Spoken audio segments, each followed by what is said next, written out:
Assalamualaikum warahmatullahi wabarakatuh. Perkenalkan, nama saya Damar Saidina Zulfi dengan NPM 270110220152 dari HMG 22 dari kelas B. Pada kesempatan kali ini izinkan saya mempresentasikan tugas geologi teknik dengan materi tanah dan batuan. Secara definisi, batuan merupakan material penyusun kerak bumi yang terdiri dari atas kumpulan satu atau lebih mineral yang terkonsolidasi satu sama lain secara natural.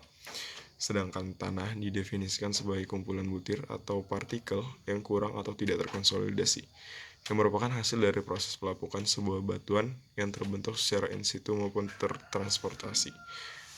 Dasar pengetahuan tersebut merupakan pemahaman yang dikuasai dalam lingkup geologi dan tidak diajarkan dalam penerapan keteknikan. Pada segi keteknikan lebih mengedepankan karakteristik, kekuatan, dan kondisi serta kemampuan fisiknya. Pada ranah geologi, batuan diklasifikasikan dalam beberapa kelompok. Baik salah satunya ada berdasarkan keterbentukan atau genesanya, di mana ada batuan beku yang merupakan batuan hasil dari pendinginan sebuah magma. Ada merupakan batuan sedimen yang terbentuk akibat proses sedimentasi, dan ada batuan metamorf yang merupakan batuan hasil ubahan yang dipengaruhi oleh tekanan dan atau pressure dan juga temperatur. Ada juga berdasarkan karakteristik petrografinya, baik itu dari penyusun mineral penyusunnya ataupun yang lainnya. Dalam segi keteknikan, batuan lebih didasarkan atas kemampuan dan kekuatan yang dimiliki batuan tersebut serta kondisi batuan yang menunjang maupun melemahkan kemampuan batuan tersebut. Dalam keteknikan ada beberapa klasifikasi batuan, yaitu batuan intek yang merupakan batuan segar yang belum terlapukan dan terbebas dari struktur yang melemahkan batuan tersebut, yang mana ini berpengaruh atas kekuatan dan kemampuan batuan dalam menerima beban, strain, stress, dan lain-lain. Dan juga ada batuan yang lapuk atau weathered, yaitu batuan yang telah mengalami weathering sehingga batuan lebih permeable dan terkompresi sehingga mengalami penurunan kualitas batuan.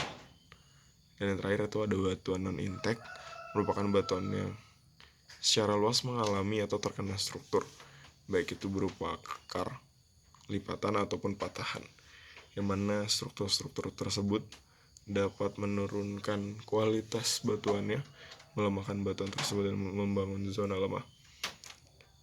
Ada beberapa klasifikasi dalam tanah dan batuan. Contohnya dalam tanah sendiri, klasifikasi tanah kita dapat membedakannya dari beberapa, mungkin dari yang segar, batuan segar, hingga batuan lapuk, hingga berubah menjadi tanah sepenuhnya, dan terakhir ada akar, di mana di bagian tanah tersebut sudah kita dapatkan adanya akar-akar atau sisa-sisa organisme.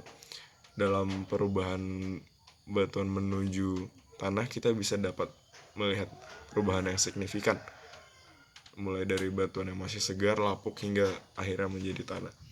Dan juga kita bisa mengamati bahwa ada beberapa tanah yang memiliki sifat atau karakteristik yang seperti batu, yang mana masih meninggalkan komponen-komponen penyusun batuan, namun tidak terkonsolidasi atau tidak terikat satu sama lain seperti batuan pada umumnya, sehingga kita tidak bisa mengklasifikasikan hal tersebut menjadi sebuah batuan, tapi bisa kita klasifikasikan sebagai sebuah tanah.